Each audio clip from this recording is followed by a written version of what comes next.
Good morning students. पिछले lecture में हमने स्टार्ट किया था फार्मेसी एक्ट 1948। उसमें हमने देखा था सबसे पहले देखे थे पीसीआई, देन पीसीआई के बाद constitution of PCI, objective of pharmacy act, then constitution of JSPC, SPC, functions of PCI, then first register कैसे बनता है, देन इसके लिए क्वालिफिकेशन क्या लगता है।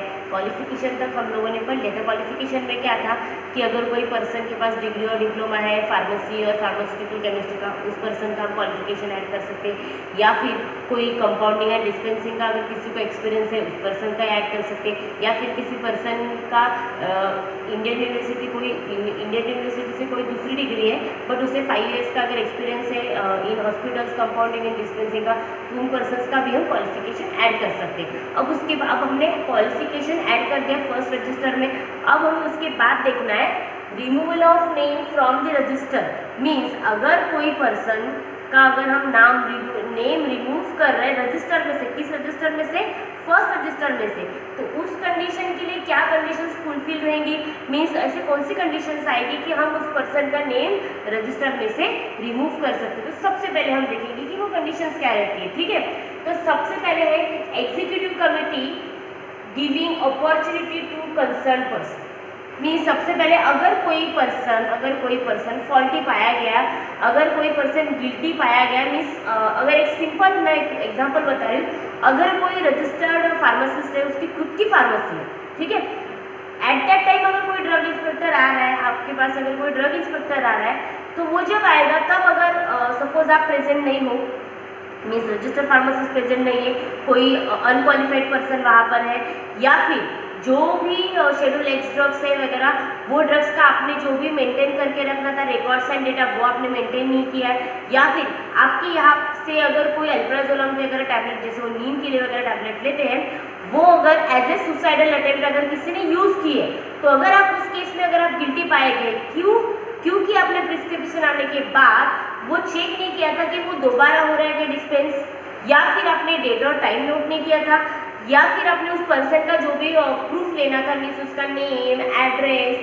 Date of prescription, date of dispensing, अगर ये आपने ऐड नहीं किया है, तो उस कंडीशन में आप उस केस में गिल्टी पा सकते हो। तो वो कौन करेगा? ड्रग इंस्पेक्टर आएगा, और ड्रग इंस्पेक्टर आपकी जो भी रिकॉर्ड रहेगा वो किसी जाकर देगा, एग्जीक्यूटिव कमेटी को देगा।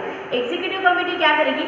सबसे पहले अपॉर्चुनिटी देगी एक कंसर्न पर्सन को कि अगर आपसे अगर गिल्टी पाएगा तो आप हमारे पास प्रूफ भेजिए, तो वो नेम रिमूव करने से रुक जाएगी। अगर वो सेटिस्फाइड है, अगर आपने जो भी आपको ये देने थे, रिपोर्ट्स देने थे, आपको जो भी प्रूफ्स देने थे, अगर आपने वो नहीं दिए, उस कंडीशन में अगर सेटिस्फाइड हो गई, कौन? ईसी, एग्जीक्यूटिव कमेटी अगर उस कंडीशन में सेटिस्फाइड हो गई, तो क्या करेगी? वो डायरेक्टली आपका नेम रिमूव कर देगी। कहाँ से? फर्स्ट रजिस्टर में से। मैंने क्या कहा? सबसे पहले ईसी क्या करेगी? Giving opportunity to the concern person. वो कंसर्न पर्सन को एक अपॉर्चुनिटी देगी, लेकिन अगर within that time period अगर आपने कोई सबमिशन नहीं किया है, तो अगर वो सेटिस्फाइड हो गई है, तो उस कंडीशन में आपका नेम क्या हो जाएगा? रिमूव हो जाएगा। अब ये जो नेम रिमूव होगा वो कौन से सर्कमस्टांसेस में हो सकता है, कौन सी पॉसिबिलिटीज रहती है, पॉसिबिलिटीज होने के बाद हम देखेंगे कि तब क्या हुआ था। देखो, हम पहले बताते हैं कि ऐसा एक फ्रेमवर्क होना चाहिए, हम उसके हिसाब से चलते हैं क्या?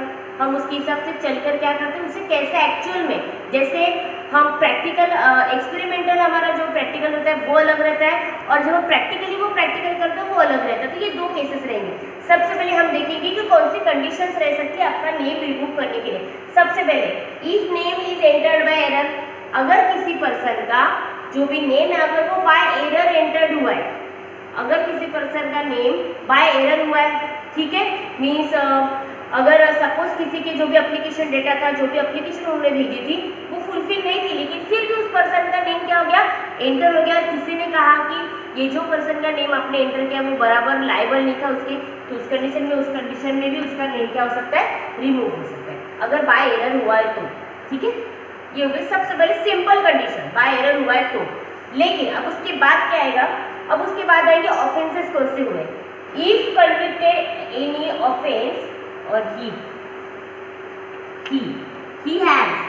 he has convicted any offense or has been guilty of any infamous conduct, means क्या होगा, अगर कोई फार्मासिस्ट है, अगर उसने क्या किया है, कोई ऑफेंस किया है और has been guilty of infamous conduct, means एक तो उसने कोई गुनाह किया है या फिर कोई जो भी एक बड़ा गुनाह हुआ तो उसमें अगर उसका कोई पार्टिसिपेशन है तो उस कंडीशन में भी उसका नेम क्या हो सकता है, रिमूव। मैंने क्या कहा, अगर किसी पर्सन ने गुनाह किया है, ऑफेंस किया है या फिर वो पर्सन गिल्टी पाया गया है किसने, in any infamous condition, infamous conduct means जो भी कंडक्ट हुआ था, जो भी फेमस कंडक्ट हुआ था उसमें अगर उस पर्सन का कोई पार्टिसिपेशन है, अगर वो गिल्टी पाया गया है तो उस कंडीशन में भी उसका रिमूव हो सकता है, ठीक है।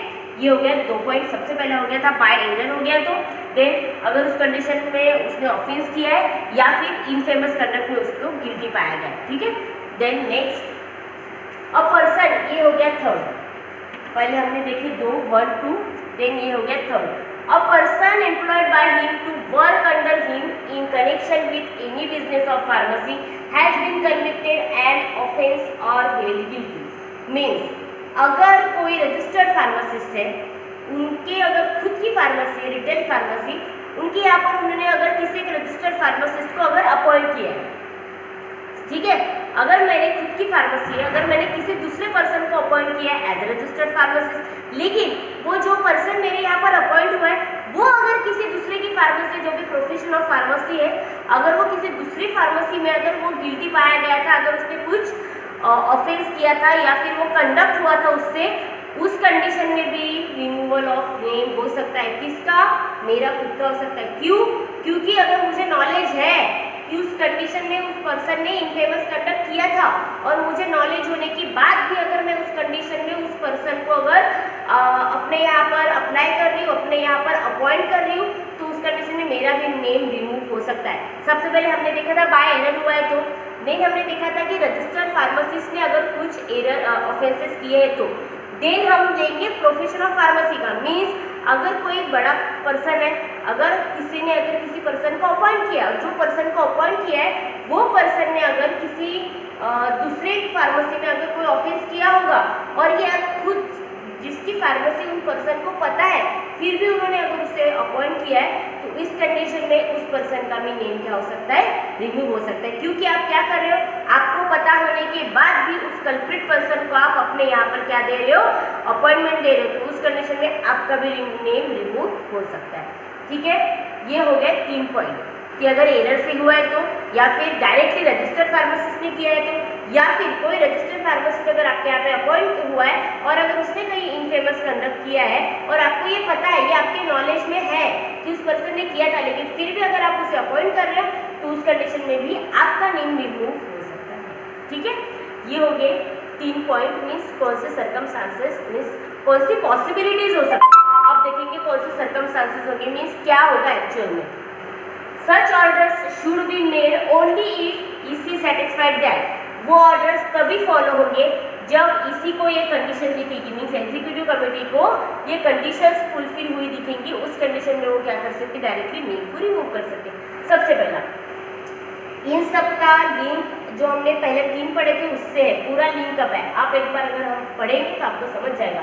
Offence conducted by registered pharmacist, मैंने क्या कहा था कि अगर रजिस्टर्ड फार्मासिस्ट ने कंडक्ट किया ऑफेंस, क्या कहा था, he has conducted any offence और has been guilty of any infamous conduct. अगर किसी पर्सन ने ऑफेंस किया है या फिर वो गिल्टी पाया गया है किसी भी इनफेमस कंडक्ट में, तो वो भी क्या हो सकता है, उसका नेम रिमूव हो सकता है। वही कंडीशन यहाँ पर आएगी, क्या है, offence conducted by registered pharmacist. हमने यहाँ पर उसे गिल्टी पाया गया था या कुछ ये सब नहीं लिखेंगे, अगर डायरेक्टली हम लिखेंगे अगर वो ऑफेंस रजिस्टर्ड फार्मासिस्ट से हुआ है तो डायरेक्टली उसका नेम रिमूव हो सकता है, ये पहली possibility. Then registered pharmacist at any time during period of 12 months immediately preceding the date on which offence conducted. अगर कोई रजिस्टर्ड फार्मासिस्ट, जैसे अगर वो किसी पहली जगह पर था, वहाँ पर अगर कोई ऑफेंस कंडक्ट हुआ है तो उस पर्सन को 12 मंथ्स के पीरियड के लिए डिसमिस किया जाता है कि आप 12 मंथ तक अपना लाइसेंस कहीं पर भी यूज नहीं कर सकते, आप कहीं पर भी as a registered pharmacist work नहीं कर सकते। ये 12 मंथ का उसका प्रोबेशन पीरियड रहेगा। उस 12 मंथ के पीरियड में उसे कहीं पर भी काम नहीं करना है। लेकिन जो पर्सन था उसने क्या किया, बिफोर 12 मंथ इमीडिएटली उसने क्या किया, preceding the date on which offence conducted, जब ऑफेंस हुआ था उसके इमीडिएटली 12 मंथ्स कंप्लीट होने से पहले उसने क्या किया, दूसरे फर्म में काम करना शुरू कर दिया। तो उस कंडीशन में पहले उसका क्या हुआ था, परमानेंट रिमूव हुआ था क्या नेम, नो, उसका क्या हुआ था, सिर्फ कुछ दिन के लिए नेम रिमूव हुआ था या फिर थोड़ी दिन के लिए उसका डिसमिस हुआ था। लेकिन अगर वो पर्सन जब उसकी कैटेगरी डिसमिस में चलेगी और वो अगर इमीडिएटली अगर कहीं पर वर्क कर रहा है तो उस कंडीशन में उसका क्या हो सकता है, नेम रिमूव हो सकता है। ठीक है, then next, a person employed by the registered pharmacist in connection with business of pharmacy has been guilty of similar offence during preceding 12 months, means अगर ये दोनों कंडीशन इस पॉइंट में आती है, ये दोनों कंडीशन इस पे आती है। इसमें हमने क्या कहा था, अगर कोई पर्सन आपके यहाँ पर वर्क करने आ रहा है और अगर उसने कहीं पर कुछ गिल्टी मीन्स उसने कुछ ऑफेंस किया, अगर वो वहाँ पर गिल्टी पाया गया है तो उस कंडीशन का नॉलेज होने के बाद भी अगर आप उसे as a registered pharmacist appoint करें तो उस कंडीशन में रिमूव हो सकता है। या फिर उसमें दो पॉइंट आएंगे, उस पर्सन ने बिफोर 12 मंथ अगर किया तो उसका नेम रिमूव होगा, या फिर वो जो पर्सन है वो 12 मंथ के अंदर अगर आपके यहाँ पर वर्क करने आए और अगर आपको इसका नॉलेज है तो उस कंडीशन में आपका भी नेम रिमूव हो सकता है। ये दोनों पॉइंट इसके हैं। ठीक है, then next, the offence conducted over long period of time and the registered pharmacist had knowledge of it, means वो जो ऑफेंस है एक बार हुआ 12 मंथ्स का पीरियड, आपने दोबारा वही किया और आपको इस बात का नॉलेज है, आपको क्या है, इस बात का नॉलेज है, रजिस्टर्ड फार्मासिस्ट को इस बात का नॉलेज है, फिर भी आप उस पर्सन को अपॉइंट कर रहे हो तो उस कंडीशन में डायरेक्टली नेम रिमूव हो सकता है। And the removal of name is either permanent और स्पेसिफाइड पीरियड। अब ये जो मैंने 12 मंथ्स का कहा था ये ओनली फॉर स्पेसिफाइड पीरियड के लिए था, लेकिन अगर continuously long period of time के लिए अगर वो वर्क हो रहा है, अगर वो ऑफेंस कंडक्ट हो रहा है तो उस कंडीशन में उसका क्या होगा, परमानेंट नेम रिमूव हो जाएगा। ठीक है, क्या कहा था मैंने कि such order should be made only if satisfied that, कि सबसे पहले अगर ऑफेंस कंडक्ट हुआ है किसके हाथ से, रजिस्टर्ड फार्मासिस्ट से, या फिर अगर रजिस्टर्ड फार्मासिस्ट ने ऑफेंस हुआ है कंडक्ट, अगर उसे प्रोबेशन पीरियड पे रखा है, उसे अगर कहा है कि 12 मंथ्स तक आप किसी भी फर्म में वर्क नहीं कर सकते, आप किसी भी फार्मेसी में वर्क नहीं कर सकते एज ए रजिस्टर्ड फार्मासिस्ट, आपको कॉमन मैन की तरह रहना होगा, तो उस कंडीशन में वो प्रोबेशन पीरियड जब रहेगा वो कंप्लीट होने से पहले वो इमीडिएटली क्या कर जाएगा, अगर किसी दूसरे यहाँ पर अगर वो ज्वाइन हो रहा है तो उस कंडीशन में उसका नेम रिमूव होगा। ये हो गया सेकेंड पॉइंट।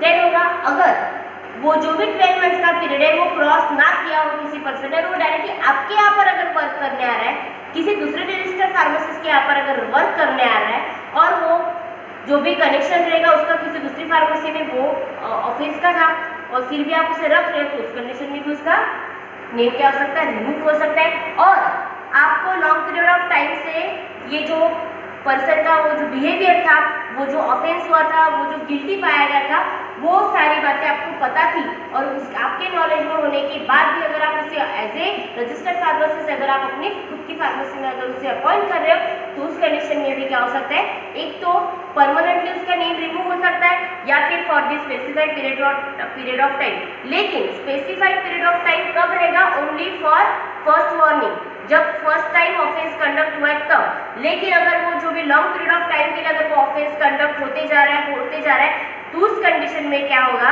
आपको परमानेंटली आपका नेम रिमूव किया जाएगा। ठीक है, ये हो गई हमारी पॉसिबिलिटी। एक बार उसे रिपीट कर लेते हैं। सबसे पहले मैंने क्या कहा था, removal of name from the register. अब रिमूवल ऑफ नेम कब हो सकता है, अगर इसी को पता है, अगर इसी ने आपके यहाँ पर अगर मीटिंग दी है, अगर उसको पता है कि आपने जो भी कंडक्ट हुआ था, जो भी ऑफेंस हुआ था, अगर उसमें आप गिल्टी पाए गए तो आपको क्या देगी, फर्स्ट टाइम एक अपॉर्चुनिटी देगी।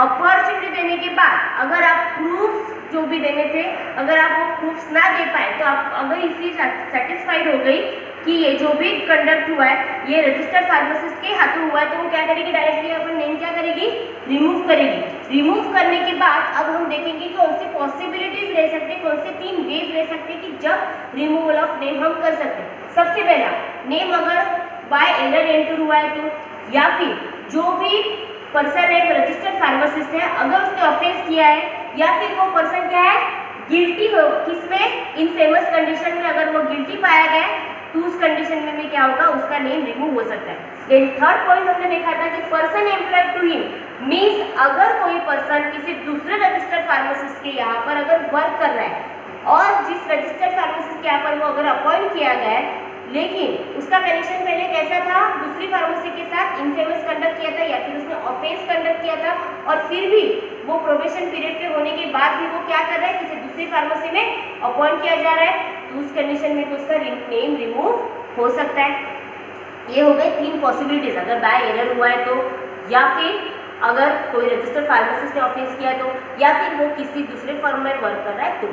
ठीक है, तो इसका थर्ड आएगा कि वो इसी कब सेटिस्फाइड होगी कि जो भी ऑफेंस हुआ था वो कंडक्ट किसने किया था, ओनली फार्मासिस्ट ने कंडक्ट किया था, या फिर जब कंडक्ट हुआ था उसके 12 मंथ्स का जो भी प्रोबेशन पीरियड था वो प्रोबेशन पीरियड पास ना करते हुए उस पर्सन ने क्या किया, इमीडिएटली किसी दूसरी फर्म में वर्क कर लिया, उस कंडीशन में भी उसका क्या हो सकता है, डायरेक्टली नेम रिमूव हो सकता है। या फिर पर्सन ने अगर जो भी 12 मंथ्स का प्रोबेशन पीरियड है वो क्रॉस ना करते हुए दूसरे इसमें अगर वर्क कर लिया और वो क्या हो गया कि सिमिलर ऑफेंस अगर वहाँ पर हुआ, वैसे ही सिमिलर ऑफेंस अगर उसने वहाँ पर किया तो उस कंडीशन में भी उसका नेम रिमूव हो सकता है। या फिर अगर किसी पर्सन को जो भी जिस पर्सन ने उसे अपॉइंट किया है उस पर्सन को अगर इस बात का नॉलेज था फिर भी अगर उसने उसे अपॉइंट किया तो उस कंडीशन में भी उसका रिमूवल ऑफ नेम हो सकता है। तो ये हो गया परमानेंट होता है या फिर स्पेसिफाइड पीरियड ऑफ टाइम। ठीक है, ओके, थैंक यू।